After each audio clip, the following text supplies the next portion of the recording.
very disappointed in my team's performance tonight. I felt like we we did not look like a team that played hard as we should the first half. I thought the second half we played a little harder. We rebounded a little better. Considering Jeremy had 6 turnovers, I thought he played awfully well against the ball hawking pressure they give.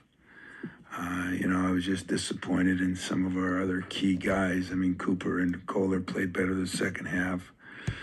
But, I do feel, and I think it's true, that Danny runs one of the better offensive movement offenses that there is in the country. I mean, we played against a lot of teams in the Big Ten, and we said to our players coming in here, our guards weren't really ready for that, all of our new guys. And yet the second half, I thought our 2 freshmen played better than some of our upperclassmen. So it was great because it was a learning lesson. It was too bad for you guys. Danny and I were talking about it. I don't think it's the official's fault, but there's a foul. I mean, that might have been the longest game. We needed to have a pitch count there. What do they do in baseball? Something to speed the game up. We needed to do that, I think. So we were both laughing about it on the sideline. If you look at college basketball right now, I've looked at a lot of games, a lot of teams that are playing. I think they put mandates on these poor officials that they don't move on. And yet, both our teams, I don't think, guarded like we wanted them to guard. There was too much fouling, so a combination of both. But I think we have done a very good job of all season and all summer with shoot free throws. Last year, we shot 77 or 8%, and we shot miserably today. And that hurt us in key times early. Thought we missed a few layups. But I thought our offense didn't look very good. I thought UConn's did, even though they missed some shots and actually some free throws for them too. They're a very good free throw shooting team. So we got a long way to go, but that's why it's an exhibition game, and I think both of us will be better as we move forward. Questions? It's October, right? But Cohen, what do you want to see him do offensively that maybe he's not able to get into a flow right now? Well, we didn't run like we've been running. I think some of that was them. They took away some of it, but some of it was us. And he is good in the open court. But when he goes almost the whole game without getting a rebound, that's not good. He's got to do a better job. He's mad at himself. And I feel for him on the free throws. He's been shooting the daylights out of the ball. The free throw line really has improved a lot in that area. And these 2 games, I think he's 5 for 15. So when you go there 2 for 7, you miss a couple front ends at 1 and 1. If you just shoot 72 or 3%, that's 4 or 5 more points. So Cohen, he's got to get his butt to the boards is what he's got to do. He's got to rebound the ball. He's got to make some things happen for him. And we got to get him the ball in the open court a little bit more too. In terms of your level of concern this early about anything or No, you got to be careful of. I get a kick out of listening to people right now. I get some calls today from some people. The problem with playing these big games early is if you don't play as well, everybody kind of panics on how the season. I mean, we played little teams last year real early, and didn't play very well. We're trying to mix up some things. We tried to change some coverages, see how that would work. So I'm not as disappointed because I think some of it is on us, on the coaches. And yet I was disappointed that I didn't think we looked like a team that was playing against a top 5 team in the country. And some of that was maybe nervousness. Some of it was, there was no problems. Guys were great. Jeremy was really good as far as in huddles and that. It just, I didn't think we competed the first half, and that's disappointing. Play a lot of different lineups. I did. And that was on purpose, no matter win or lose. And we played a lot of different lineups. We put certain guys, we played some small ball, we played some big ball, and we'll really take a look at the film. But you know, right now at the two guard is my biggest concern. Cohen has been playing really well. I mean, is it concerning? Sure, but he's been playing really well. I'm not as concerned with him. I'm concerned at the two. You know, we've got to get somebody that is a little more consistent. And the scary part is the freshman came in and played pretty well. He looked aggressive. He looked comfortable, and so who knows? You know, I said he could be a Max Christie-like player. Maybe he will be. You didn't think that you were going to have to lean on him this year, though, correct? Well, I didn't know. You know, I mean, that was the one position where Kerr didn't play, at all last year, and the kids we brought in. You never know when you bring in kids, you know, what they're going to be like and what they're going to do. But it's early, you know, and so I'm sitting here and I should lie to you. I really should, because people are so dumb that they look at these things and they get all upset. And so then, you know, I talked to a couple people that are playing nobodies because everybody scores points and everybody's mom's happy and it's false. I don't do that, but very seldom are you playing top 5 teams in a preseason. And I felt bad. I didn't think we gave Danny a good look, but I love what he's done with this program. I'm a big fan of his, and I'm not panicking if that's what you're looking at. And we just got to play better, you know. With Jeremy, he said 2 good showings. Now you were hoping that would be your level of faith in him as you enter.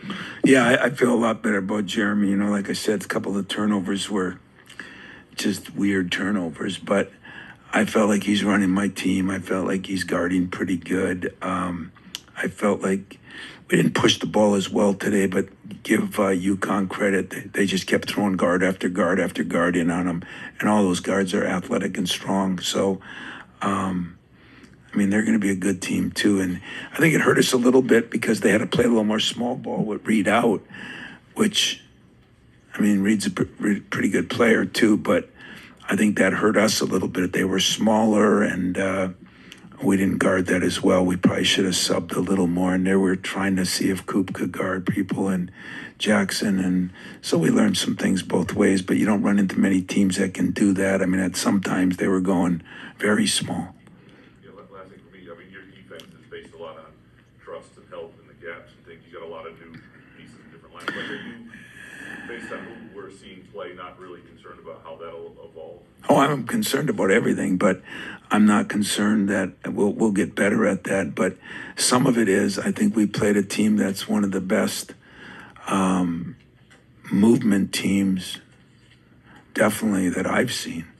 On film they move very well, and now he's got a couple more pieces that are going to be very good to help him. So, Caravan is, he moves very well without the ball. He moves as well without the ball as any player I've seen, and I think that's, he's done a good job of getting that offense around him. But he can make a 3, he can drive it, doesn't post up a lot, but he can hurt you a lot of different ways. You get a chance to catch up with Coach Calhoun? I did. He hasn't changed, still ornery. But I did. He came into the locker room before the game, and it was good to see him. He talked about all the times they beat us, and I think that was depressing before the game, and so maybe I blame this poor performance on him because I didn't give a good enough pregame speech after listening to his BS. Anything else? One more? Yeah, you didn't give the poor Connecticut people, they never see me. They would like a chance, Max, just chill out a little bit here. It's an exhibition game. It's a tough environment to come into, coach, for your young players. What do you take from a game like this? Well, I really got to look at the film, which I'll do on the flight home, because what I saw I didn't like. And yet, when I look at turnovers not being ridiculous, when I look at the score was not an 8 or 9 point game, but it wasn't a 20-point game either. It was probably a 13, 14-point game, and they're probably better than us right now. I mean, we have some improving to do, and they are a very, very good team. But Danny wasn't exactly thrilled with all his plays either. So, for guys like Danny and I, it would really be sad if it was a great game, because then we'd have nothing to complain about, and you know what we like to do. So I'm not making fun of it. I'm just saying you gotta be careful both ways. You can panic over things. I mean, last year we played regular season games against lesser teams that we were down in the second half, and it's early. We got a lot of work to do. We know that. I am not afraid to say Cohen Carr has been playing a lot better than he played tonight. I think UConn deserves some of that, but not to have a rebound in the first half or not to have 2 for the game, I can't give all the credit to them. I got to give some blame to us. So the environment was great. This is a real homecoming for me. My first NCAA tournament game 27 years ago was here. We played Eastern Michigan and Princeton and moved on. That was the first NCAA game of my career. So I love Hartford. It's great. I don't love it as much as I used to because I was undefeated here, but I still love it. Thank you. Couple more, I'm done. Mix. There's no doubt, but Reed brings a dimension where, he's very talented in one way, but they were so athletic without him in there that created some problems for us too. And I'm sure there's times that Danny will play both ways, but the Reba kid's going to be good. He's just young right now. Coach, this is your second time facing Coach Hurley. Back in 21 at Balfour Atlantis was your first. So since then, how has Coach Hurley's coaching and the style and everything, how has that evolved from your perspective? I get a chance to talk to Danny because I actually appreciate him. Like some people look at some of us. I mean, I was a little crazier when I was younger too. He's mellowing a little bit. He's too young to mellow. I mean, I'm old enough to mellow, but you got to love his passion. You got to love, and what you got to understand about guys like that is players still want to play for him. So what goes on behind the scenes that you don't see has got to be pretty awesome, because those guys want to play for him. I mean, I think he coaches them hard and he loves them hard. That's a hell of a feat, man.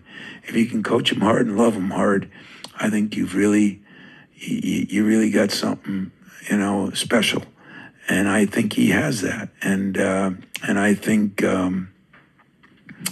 he'll continue to do a good job of that. So has he changed much? And I was in Maui with him last year when he struggled. I mean, God, look at when Maui last year. I mean, what did he lose? 11 games. He lost 3 of them in one weekend. And he bounced back and was pretty damn good, and gave Florida everything they wanted in that game early in the NCAA tournament, or who knows, maybe he would have gone back again.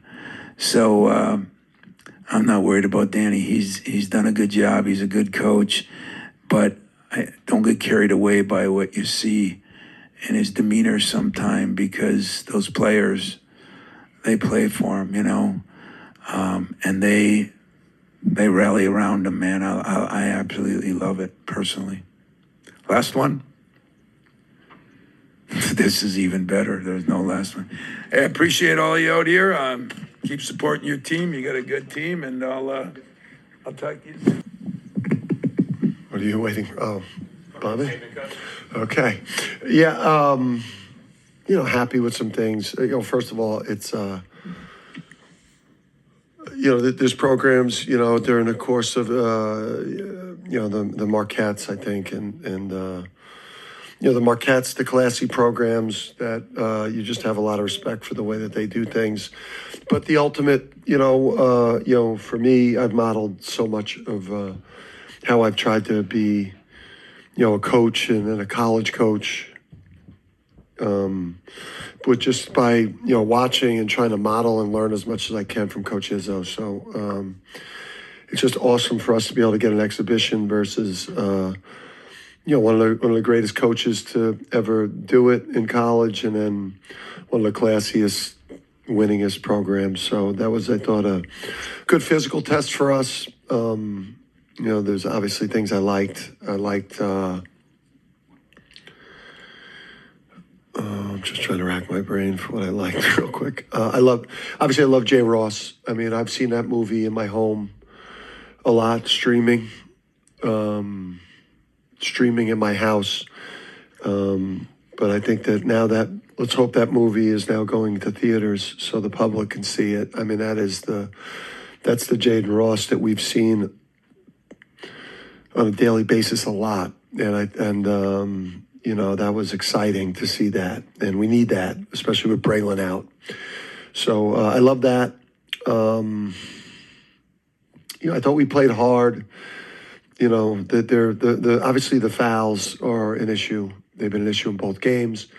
But from what Coach Izzo was saying, I'm in my own little bubble. I don't really know what these free throw attempts have looked like in these other exhibition games. But he mentioned to me after the game that there's a lot of fouls being called in these exhibitions right now. And I just don't think that we want college basketball to start looking like the NBA, where people are dribbling into people and throwing it up at the basket. I think the fans are not going to like that. And, so we fouled a lot. I'd say that a lot of it was a lack of discipline. And we've got to figure that out, because I do think we're playing hard. We're much better defensively, even with Taris out, than we were last year, but we got to figure out the fouling thing. And I thought we had too many guys not play well today.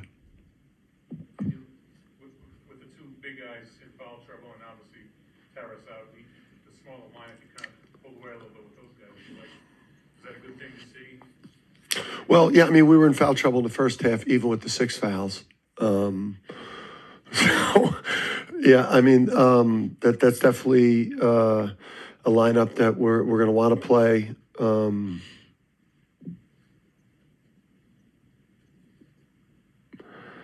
We got to stop fouling. I mean, I would say probably 10 or 12 of them were just like lack of discipline fouls. I mean, and that's just, I'm doing a bad job, and I've got to coach better technique and discipline. And, we practice real hard, but then when you get to the game, we got to clean some things up. Maybe I got to start calling more fouls in practice.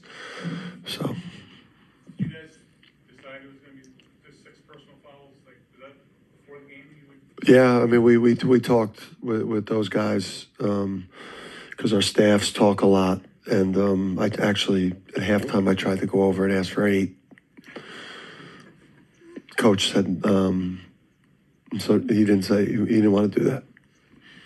Jay, what do you make of what you see from the team in October? It's games, practice situation. Tom was in here saying you can't overreact to anything you see in October in the next exhibition game. Yeah, I mean, we could say that, but like fans and media will definitely overreact. That's kind of the only downside of this, because it does give you a chance to get some jitters out. For Silas, it was his first time in a UConn uniform. Obviously made a couple threes early, but overall, I didn't love what we got. I think we're going to get great play from point guard, and I think it'll get better. But yeah, I mean, I thought. For me, what I've gotten out of it was what I already knew, was that obviously when Taris gets back, that's going to make a huge difference. He's a huge factor on offense. I mean, he's going to be a focal point offensively in a way that Adama was. And then, he's also one of the best returning defensive players in the country, like a top 5 defensive rated player when he's not fouling. So he's going to make a huge difference. I think we've got, a team that when we're healthy, and as we develop throughout the year, that we could be a championship caliber team. We've got depth. The wings, again, like Jaden Ross, if he gives us something like that, when we've got this whole operation together, player-wise. Got to get more out of Jay Stu. You know, Jay Stu, we need him to take advantage of his minutes and to make that, that jump we need him to make as a junior. Coach, you mentioned your story how you try to learn as much as you can from Tom Izzo. What do you admire most about the way he coaches after all these success with him? Yeah, I mean, your grandfather, the coach that when you grow up in North Jersey and you play for your father and you grow up as a basketball guy in North Jersey, there's an edginess to it, there's a confidence, there's a fire to how you coach and how demanding you are with your players and the standards you set. And you really, you change the lives of young men by making them tougher, by holding them accountable and preparing them for how challenging life's going to be. And then, the way his team, so Coach Izzo has changed young men's lives by making them into fully grown men that are ready to handle the challenges of the world. Plus his teams, they play unselfish, they play physical, they defend, they share the ball. He gets the most out of his personnel.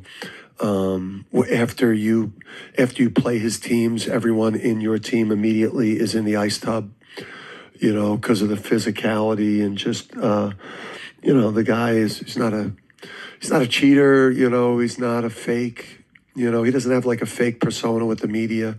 Like who you think he is exactly who you see on TV. And there's a lot of phonies out there and he's not one of them. And so I've stolen his tactics. I've stolen his culture. I've stolen the way he leads.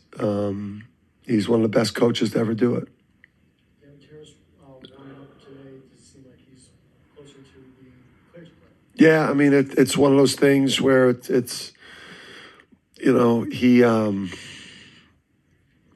we've been here before where he got back into practice and then kind of tweaked something and it set us back another 2 weeks. So, yeah, I mean, you leave it in the hands of the medical people that, and we really can't afford another setback where, that we start another process of 2 or 3 weeks more or longer. But he seems to be progressing back to the point where, he's got the potential, to be back out there for the next one or the one after that, hopefully.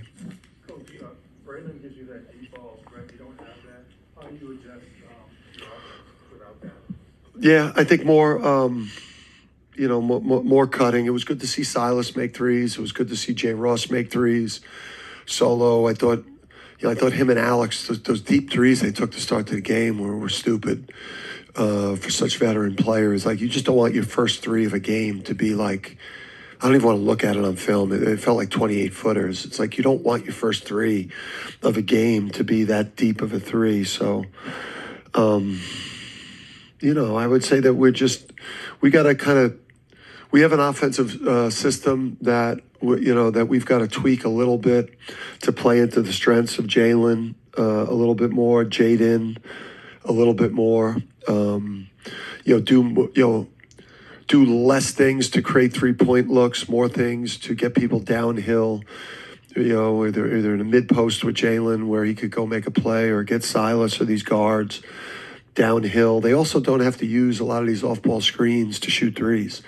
So Solo today, they chased him off screens, and rather than settling for a contested three, he escape dribbled and got to the rim and finished. So, I think, though, you're going to see us throw the ball inside more, especially when Taras comes back. I think a way that we could make up for losing the offense from Braylon and some of the firepower is when Taras gets back, we're going to throw it in. And we're going to keep throwing it into Eric. Because Eric, I thought, held up reasonably well or pretty well for a freshman versus those, Big Ten front court players. For Solo to get 18 on a night when he only hits 1 3, where is he at in terms of how you want him to be able to get downhill and finish around the rim? Yeah, I mean, just when he's getting run off the line, I mean, I thought the finishing was a lot better than it was last year. I think he took real strides that way.